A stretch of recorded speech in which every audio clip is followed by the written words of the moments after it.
आप सभी को मेरा सादर नमस्कार। मैं हूं डॉक्टर रानिका बिष्ट और आज मैं आप सबके समक्ष लेके आई हूं एक बहुत इंटरेस्टिंग टॉपिक जिसका शीर्षक है या जो टॉपिक है कॉम्प्लिकेशन ऑफ डायबिटीज मेलाइटिस, यानी जो मधुमेह है, जो शुगर है, उससे होने वाली परेशानियां।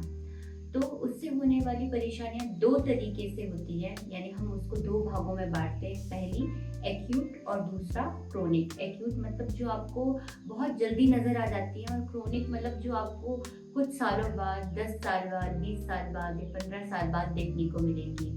तो सबसे पहले हम लोग आते हैं एक्यूट कॉम्प्लिकेशन पे, यानी जो आपको बहुत जल्दी देखने को मिलेगी। तो उसमें कुछ जो परेशानियां हैं उनके नाम मैं आप लोगों को बताती हूँ। शायद आपको समझ में ना आए, पर मैं कोशिश करूँगी आपको कि बाद में धीरे धीरे उनको एक्सप्लेन करने की। तो पहली और मोस्ट इम्पॉर्टेंट है डायबिटिक कीटोएसिडोसिस। डायबिटिक कीटोएसिडोसिस एक मेडिकल इमरजेंसी है जिसमें पेशेंट को सीधे हॉस्पिटल में आके भर्ती होना पड़ता है। तो इसमें होता क्या है कि आपकी बॉडी में जो इंसुलिन लेवल है वो बहुत ही ज़्यादा कम हो जाते हैं, और आपको पता ही है कि इंसुलिन एक ऐसा हार्मोन है जो आपके ब्लड ग्लूकोज लेवल को मेंटेन करता है।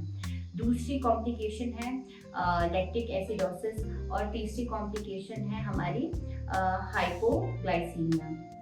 और दूसरी कॉम्प्लिकेशन है लैक्टिक एसिडोसिस। लैक्टिक एसिडोसिस में ये होता है कि आपके ब्रेन को ये सिग्नल जाता है कि आपकी धमनियों में बहुत ही कम शुगर यानी ग्लूकोज है, क्योंकि इंसुलिन की कमी है। तो ब्रेन लीवर को सिग्नल देता है कि वो फैट मॉलिक्यूल्स का ब्रेक डाउन करके एनर्जी का प्रोडक्शन करे। तो इसी प्रोसेस में बनता है लैक्टिक एसिड हमारी बॉडी में, जिस कंडीशन को हम लैक्टिक एसिडोसिस बोल देते हैं। और तीसरी कॉम्प्लिकेशन की बात करूँ तो वो है हाइपोग्लाइसीमिया। हाइपोग्लाइसीमिया का अर्थ है कि आपके ब्लड में ग्लूकोज का लेवल बहुत ही ज़्यादा कम हो जाना, और ये जो है वो ज़्यादा खतरनाक कॉम्प्लिकेशन है एज कम्पेयर टू हाइपरग्लाइसीमिया, क्योंकि इस कंडीशन में आपके ब्रेन की सेल्स को शुगर नहीं जाता है। तो एक टाइम के बाद जो दिमाग है वो काम करना बंद कर देता है। अब बात करते हैं क्रोनिक कॉम्प्लिकेशन की। अगर आपको बहुत लंबे ड्यूरेशन से डायबिटीज़ है तो फिर उससे क्या क्या चेंजेस आते हैं आपकी बॉडी में। तो जो चेंजेस देखने को मिलते हैं वो मिलते हैं आपकी धमनियों में। तो धमनियों में जब चेंजेस आते हैं, यानी वेसल्स में आपके जब चेंजेस आते हैं, तो उससे बहुत सारे ऑर्गन्स इफेक्ट होते हैं। जैसे कि अगर आपकी आइज़ की बात की जाए तो उसमें माइक्रोवेस्कुलर चेंजेस आने लगते, आपको डायबिटिक रेटिनोपैथी देखने को मिलती है, कैटरेक्ट देखने को मिलता है, और ग्लाउकोमा जैसी बीमारियां आपको देखने को मिल सकती हैं। दूसरे अगर हम नर्व्स पे आते हैं तो आपको डायबिटिक न्यूरोपैथी देखने को मिलती है। किडनियों में आते हैं तो आपको डायबिटिक नेफ्रोपैथी देखने को मिलती है। तो ये सारी जो आपको बीमारियां देखने को मिल रही हैं वो डायबिटीज़ की वजह से जो आपकी वेसल्स यानी आपकी धमनियों में चेंजेस आ रहे हैं उसके कारण देखने को मिलती हैं। पैरों की बीमारियां देखने को मिलती हैं। आपकी जो पेरीफेरीज के जो फिंगर वगैरह है वो एक टाइम बाद आपको ऐसा लगेगा कि सड़ने लगती हैं बिल्कुल।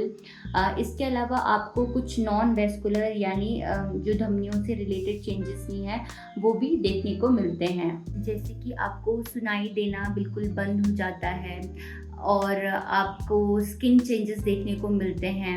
जैसे आपके गर्दन पे किसी के आपने बहुत डार्क मार्क्स देखे होंगे, वो स्किन चेंजेस डायबिटीज़ की वजह से ही होते हैं। और इन्फेक्शंस के जो चांसेस हैं वो बढ़ जाते हैं। आपकी जो बॉडी की हीलिंग पावर है वो कम हो जाती है। तो ये सारे जो हैं वो है chronic complication of diabetes mellitus. इसीलिए आपको हमेशा डॉक्टर सजेस्ट करते हैं कि अगर आप शुगर यानी मधुमेह के मरीज़ हैं तो आपको रेगुलर मेडिकेशन लेनी चाहिए डायबिटीज़ की, और उसके साथ साथ आपको अपना जो रैंडम ब्लड शुगर है, ब्लड शुगर लेवल, वो हमेशा चेक करवाते रहना चाहिए कि कितना है, कितना फ्लक्चुएट हो रहा है। तो क्योंकि अगर आप इनिशियली चीज़ों का ध्यान नहीं देंगे तो थोड़ा लॉन्ग टर्म में या फिर आपको एक्यूटली भी, जैसे मैंने कॉम्प्लिकेशन बताई, वो देखने को मिल सकते हैं। धन्यवाद। और अगर आपको कोई भी डाउट हो इस टॉपिक से रिगार्डिंग या फिर डायबिटीज़ मधुमेह से रिगार्डिंग, तो आप नीचे कमेंट सेक्शन में मुझसे पूछ सकते हैं। धन्यवाद।